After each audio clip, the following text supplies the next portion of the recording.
আজ আমি তোমাদের সামনে নিয়ে হাজির হয়েছি মুরগির মাংসের লাল লাল ঝোল। শীতের দিনে দুপুরের লাঞ্চে যদি গরম ভাতের সঙ্গে এমন একটা মুরগির লাল মাংসের ঝোল থাকে তাহলে আর কিন্তু কিছুই চাই না। প্রথমেই কড়াটা খুব ভালো করে গরম করে তাতে তেলটা গরম করে তাতে অল্প পরিমাণে একটু লবণ দিয়ে আমি আলুটা ছাড়বো। যেহেতু ক্যামেরাম্যান আমার হাজব্যান্ড, তাই ও এই তেল ছিটকানোটা দেখে একটু ভয় পায়। তাই যে কোনো সবজি তেলে ছাড়ার আগে তেলে যদি অল্প পরিমাণে লবণ দিয়ে দেওয়া যায় তেল কিন্তু কম ছিটকায়। যাই হোক, আলুটা 1 মিনিট মতো ঢাকা দিয়ে একটু হালকা ভেজে নিই। তাতে পরিমাণ মতো লবণ ও পরিমাণ মতো অল্প একটু হলুদ দিয়ে ভালো করে মিশিয়ে একবার ভালো করে ভাজার জন্য আমি ঢাকা দিয়ে দেবো।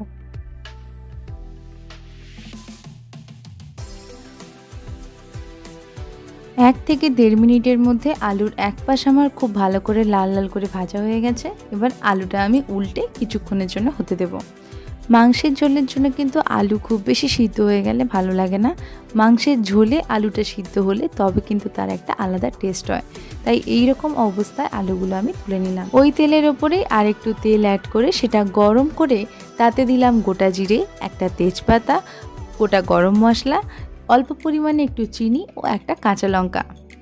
তার উপরেই পেঁয়াজটা আমি ভাজতে দেব।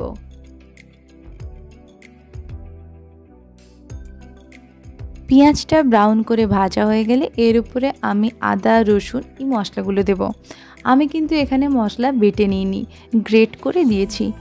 রসুন কিন্তু এরকম গ্রেট করে দিলে বা একটু থেতো করে দিলে তার কিন্তু একটা দারুণ টেস্ট হয়। আপনারা অবশ্যই একবার ট্রাই করে দেখবেন। মশলাগুলো ভালো করে মিশিয়ে নিয়ে তার উপর টমেটো দিয়ে এবং পরিমাণ মতো অল্প লবণ দিয়ে ভালো করে মিশিয়ে নেব। কিছুক্ষণ নাড়াচাড়া করার পরে এতে আমি এক এক করে সব মশলাগুলো অ্যাড করব। প্রথমে দেব লঙ্কার গুঁড়ো, এটা একটু পরিমাণে বেশি দেব। তারপরে দেব জিরে গুঁড়ো, অল্প পরিমাণে একটু হলুদ গুঁড়ো, আর দেব গরম মশলা। মশলা যাতে ধরে না যায় তার জন্য অল্প পরিমাণে একটু জল দিয়ে ভালো করে মশলাগুলো মিশিয়ে নেব। মশলাটাকে খুব সুন্দর করে কষানোর জন্য 1.5 থেকে 2 মিনিটের জন্য গ্যাস লো ফ্লেমে রেখে আমি ঢাকা দিয়ে রাখবো। 1.5 থেকে 2 মিনিট হয়ে গেছে। দেখো মশলা থেকে কিন্তু খুব সুন্দরভাবে তেল ছেড়ে গেছে। এর উপরেই আমি জল ঝরানো সুন্দর করে ধুয়ে রাখা মাংসটা অ্যাড করব। এই রান্নার ক্ষেত্রে কিন্তু মাংস আগে থেকে মাখার কোনো ঝামেলাই থাকে না। এরপর একে একে এতে সমস্ত মশলা, যেমন একটু বেশি পরিমাণে লবণ, অল্প একটু পরিমাণে কুচনো পেঁয়াজ, যেহেতু আমি একটু ঝাল ঝাল মাংসের ঝোল রান্না করছি তাই আরেকটু পরিমাণে লঙ্কার গুঁড়ো ও হলুদ দিয়ে ভালো করে মিশিয়ে নেব। মাংসের ঝোলের কালার কিন্তু প্রথমে বোঝা যায় না। মাংসের তরকারি যত কষা হবে মশলা কিন্তু তত সুন্দর রং ছাড়বে। মাংস কষানোর সময় কিন্তু ঢাকা দেওয়া যাবে না।